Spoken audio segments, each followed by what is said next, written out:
नमस्कार। जन जागृति एपिसोड नंबर 897 897। आज आपको 1971 के युद्ध की थोड़ी सी चर्चा करता हूँ। इस समय हमारी सीमा पर तनाव है और दुश्मन के क्षेत्र में बहुत खलबली मची हुई है। आतंकवाद का नामो निशान मिटाने का जो संकल्प बना हुआ है देश में, उसी के हालात पर 22 अप्रैल 2025 को जो निर्दोष हमारे पर्यटक पहलगाम में मारे गए थे, उसके बाद 7 मई को ऑपरेशन सिंदूर के अंतर्गत हमने उनको नेस्तनाबूद करने का कदम उठाया और दुश्मन के क्षेत्रों में यहाँ उनके द्वारा समर्थित 9 आतंकवादी कैंपों को ध्वस्त किया। इसके बाद फिर बॉर्डर पर बात अभी गर्मा गर्मी चली हुई है। हम ये कहना चाहते हैं आतंकवाद का नामो निशान मिटाना पड़ेगा, हमारे देश का ये संकल्प है। इसी पर मैं आज कारगिल के युद्ध की बात करता हूँ, हमारी सेना की बात करता हूँ। और वो तो अपना जो हमारा देश की तरफ से हमारी बात चल रही है वो करेंगे, लेकिन मैं अपनी सेना की बात करता हूँ कि जिसके बल पर हमें फ़ख्र है। हमारी सेना बहुत बहादुर सेना है। 1971 की बात जब मैं करूँ तो तब मैं मात्र 23 साल का था और मैं 1971 के युद्ध का मेंबर हूँ, सदस्य हूँ, सेना में था, पश्चिमी सीमा पर था। 23 साल की उम्र थी। अब हिसाब लगा लीजिए अब मेरी उम्र क्या हो सकती है, वो आप थोड़ा गणित आप भी लगा लीजिए।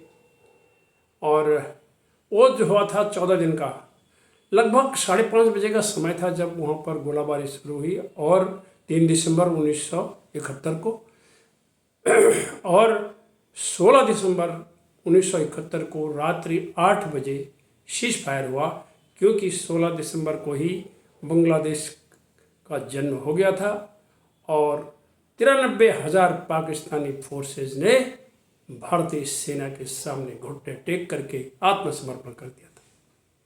इस इतिहास को मैंने अपने आँखों से देखा और हमारे देश ने उन 93,000 को जब तक वो वापस नहीं चले गए समझौते के बाद, तब तक उनको गार्ड में रखा, जेलों में रखा, संभाल के रखा और बाद में उनका POW कहते थे, प्रिजनर ऑफ वार। उनके सैनिक का उनका हमने जब प्रिजनर ऑफ वार जब वो बन गए तो उनका बड़े सम्मान के साथ वो हमारे देश में रहे। और फिर जिस दिन रिपैट्रिएशन कहते हैं, जब उनको हटा वापस किया गया तो समझौते के साथ, पाकिस्तान जो हमारा पड़ोसी इन सब चीज़ों को भूल गया। हिंदुस्तान के सैनिक के सामने विश्व का कोई भी सैनिक श्रेष्ठ नहीं है, कोई भी सैनिक टिक नहीं सकता है। तो मैं इतना ही कहना ये चाहता हूँ कि ये युद्ध के समय में, और मैं एक और बता देता हूँ कि तब हमारे जनरल साहब थे, बहुत से शब्द तो उतने याद, थोड़ी मैं भुलक्कड़ी के दौर में आ गया हूँ, अभी इतना याद नहीं आता है, लेकिन जनरल SHFJ मानेकशॉ हमारे जनरल साहब थे। और उसके बाद उन्हें जब लड़ाई समाप्त हो गई तो उन्हें 1972 में उन्हें फील्ड मार्शल का रैंक दिया गया, आजीवन फील्ड मार्शल रहे वो।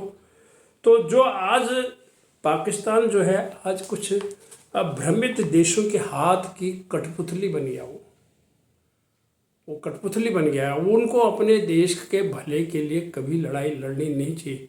मैं अभी पूर्व सैनिक हूँ इसलिए ये कह रहा हूँ, उनको सोचना चाहिए कि हमारे एशियन खंड में ये 2 देश हैं, अगर हमारे देश में इनमें अगर इस तरह से हरकतें न हों तो भला उनका भी है, भला हमारे देश का भी। क्या इस संसार में देखो ना, अभी अरब कंट्रीज़ में क्या हो रहा है और रूस यूक्रेन में क्या हो रहा है, क्या भला होगा, कितने लोग मारे गए हैं। तो मैं इतना ही कहना चाहता हूँ कि पाकिस्तान को आतंकवाद को पनाह नहीं देनी चाहिए, आतंकवाद को पालना नहीं चाहिए, पोषित नहीं करना चाहिए और हिंदुस्तान के साथ एक अच्छे पड़ोसी की तरह मिल के रहना चाहिए, तभी उसका भला है। वरना इन 4 दिनों में उनको क्या मिला वो तो वही जानते होंगे। इन्हीं शब्दों के साथ भारतीय सेना को मैं दिल से सम्मान के साथ सैल्यूट करता हूँ। जय हिंद। भारतीय सेना जिंदाबाद।